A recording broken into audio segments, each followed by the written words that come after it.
महात्मा गांधी का जन्म का नाम मोहनदास करमचंद गांधी था। उनका जन्म 1869 को गुजरात के पोरबंदर में हुआ था। पिता का नाम करमचंद गांधी तथा माता का नाम पुतली बाई था। बचपन में गांव के चौपाल में होने वाले नाटकों को गांधी जी बड़े चाव से देखा करते थे। उनमें से एक नाटक सत्यवादी राजा हरिश्चंद्र का था, जो जीवन भर सदा सत्य के रास्ते पर डटे रहे। गांधी जी उनसे बहुत प्रभावित हुए और बचपन से ही उन्होंने सच्चाई का रास्ता चुना। एक दिन विद्यालय में शिक्षा निरीक्षक आए। निरीक्षक ने कक्षा में जाकर कहा, बच्चों, मैं 5 शब्द बोलूँगा।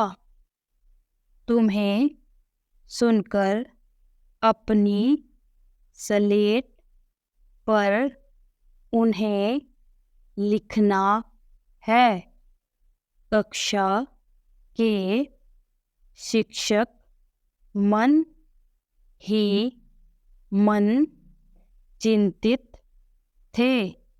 बच्चे सही सही लिख रहे हैं या नहीं, यह देखने के लिए वह कक्षा में घूम रहे थे।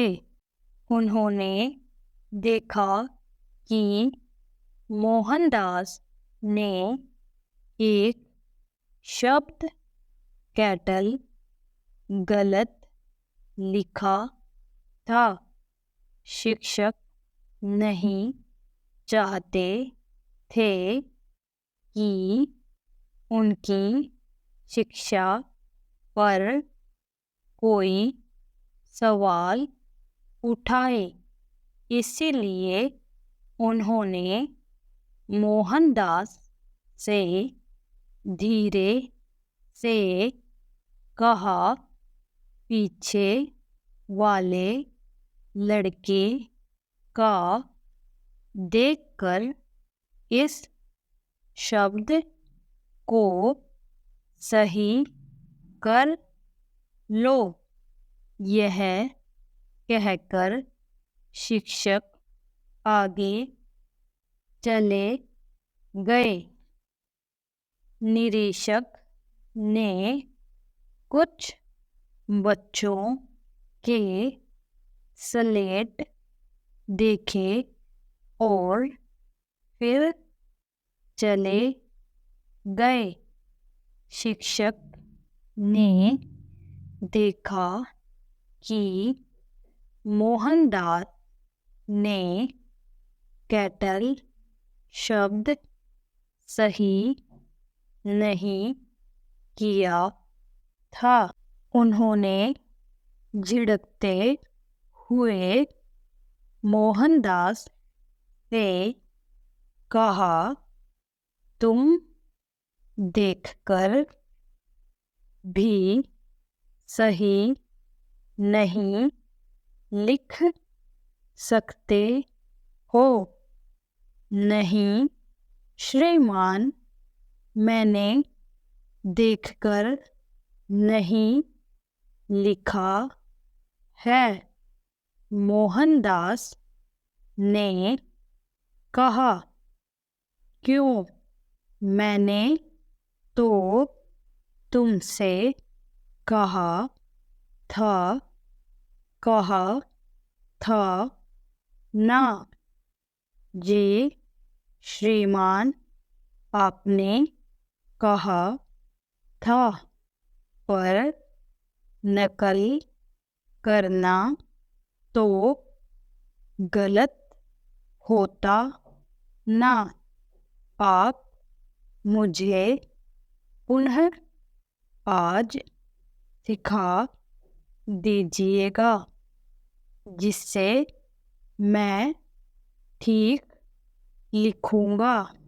यह उनके सत्य के प्रति प्रेम दर्शाता है। 13 वर्ष की आयु में गांधी जी का विवाह कस्तूरबा देवी के साथ हो गया था।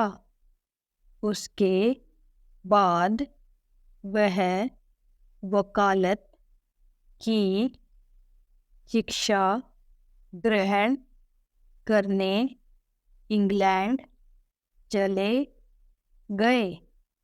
3 वर्ष में वकालत की डिग्री लेकर वह दक्षिण अफ्रीका वकालत करने चले गए।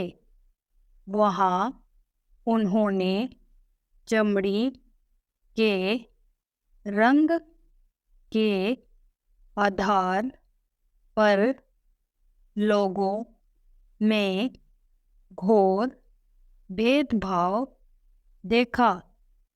लोगों को अगर सार्वजनिक स्थानों पर भी पंक्तिबद्ध होना पड़ता था, तो चमड़ी के रंग के आधार पर ही पंक्ति होती थी। गोरों की तुलना में भारतीयों का गेहुआ रंग होने से उन्हें अलग पंक्तिबद्ध होना पड़ता था। एक दिन रेल से यात्रा करते समय एक अंग्रेज भी उसी कैबिन में आया। उसने कहा, तुम्हें यहाँ नहीं होना चाहिए।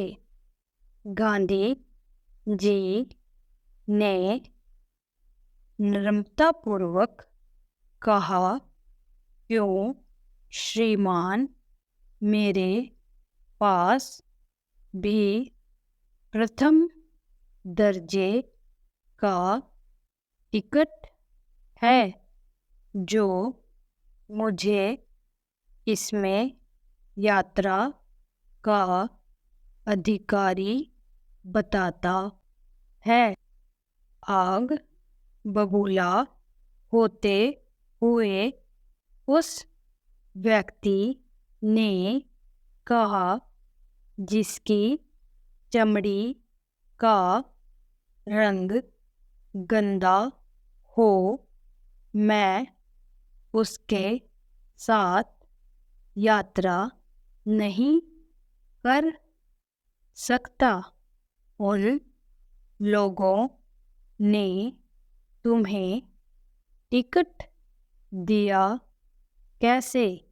उसने रेल के टिकट चेकर को बुलाया और एक भारतीय को भीतर आने देने के लिए बहुत फटकारा।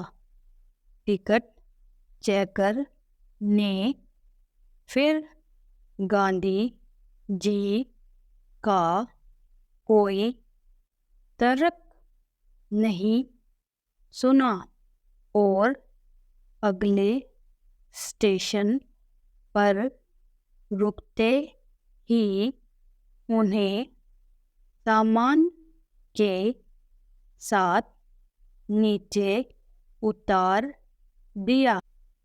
गांधी जी बहुत आहत हुए।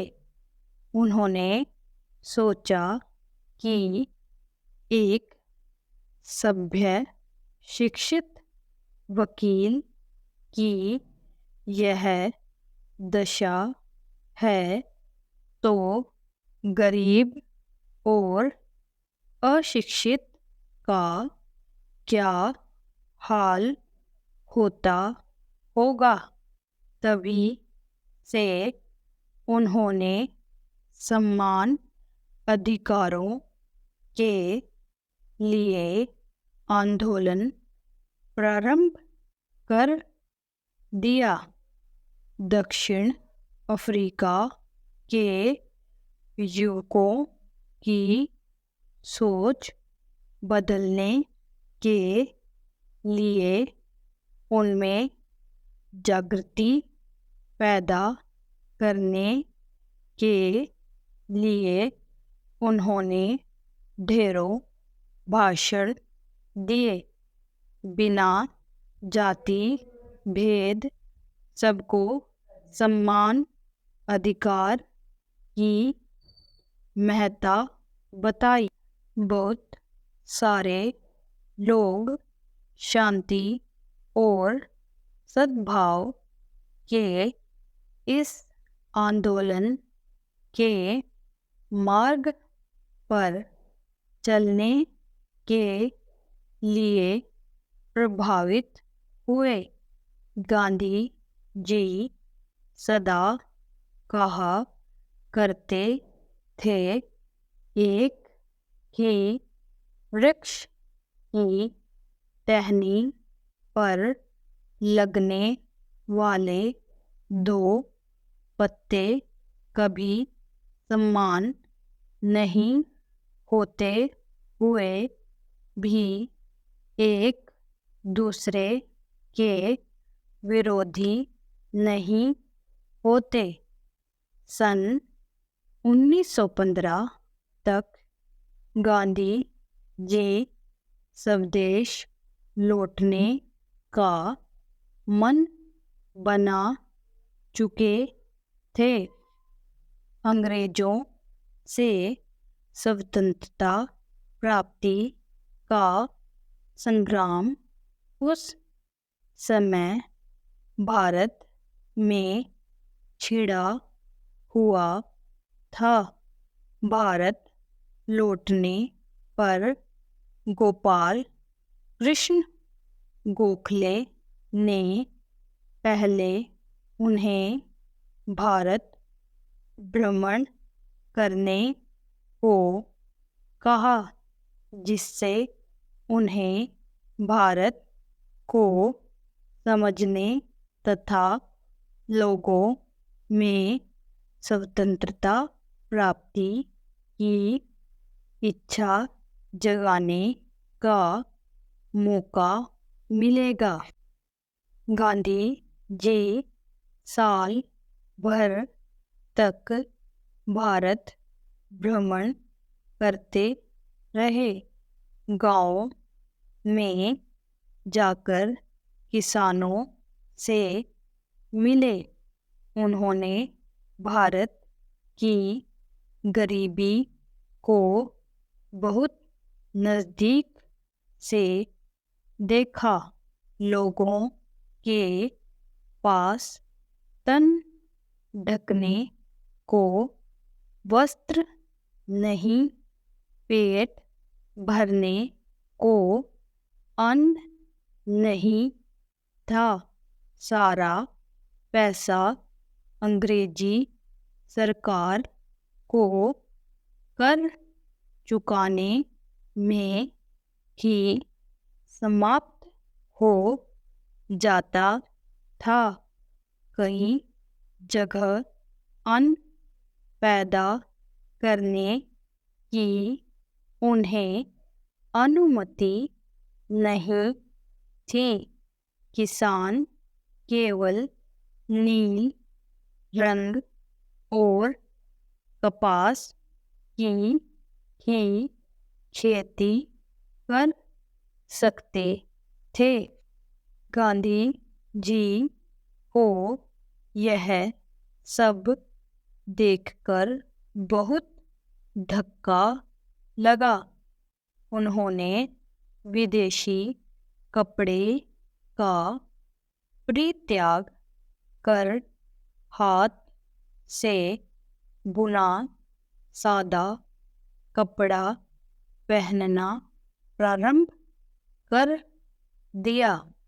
उन्होंने साबरमती में अपना आश्रम बनाया और भारतीय राष्ट्रीय कांग्रेस के सदस्य बन गए। अपने देश को स्वतंत्रता दिलाने के लिए उन्होंने सत्याग्रह और अहिंसा का मार्ग अपनाया।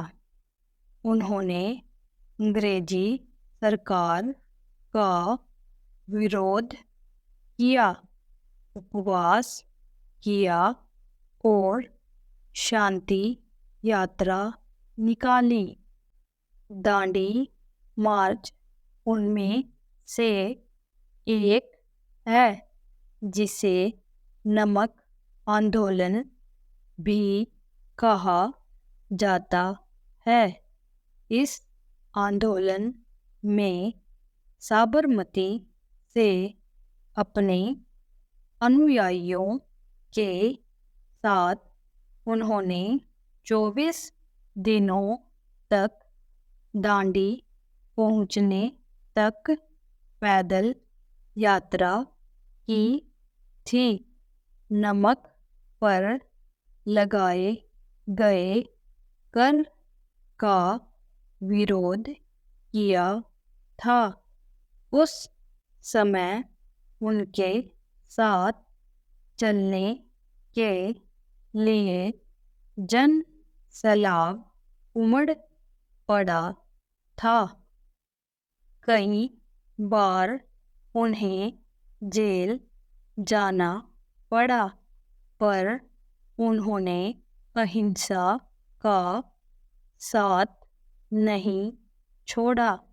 उन्होंने असहयोग आंदोलन तथा भारत छोड़ो आंदोलन का भी नेतृत्व किया। अंततः उनके तथा अन्य स्वतंत्रता सेनानियों के अथक परिश्रम से 15 अगस्त 1947 को भारत को स्वतंत्रता मिल ही गई। दुर्भाग्यवश 30 जनवरी 1948 को उनकी हत्या कर दी गई। सारा देश शोक में डूब गया था। गांधी जी के समता, सहिष्णुता, सच्चाई और सत्याग्रह के संदेश से न केवल भारतीय प्रभावित हुए वरन बाकी देशों के नेता जैसे Nelson Mandela, Martin Luther king junior भी प्रभावित हुए, बिना न रह सके। रविंद्रनाथ टैगोर ने गांधी जी को महात्मा की उपाधि से विभूषित किया था। वह सबके चहेते और आदरणीय राष्ट्रीय पिता के नाम से जाने गए। उन्हें लोग प्यार और आदर से बापू कहकर पुकारते थे।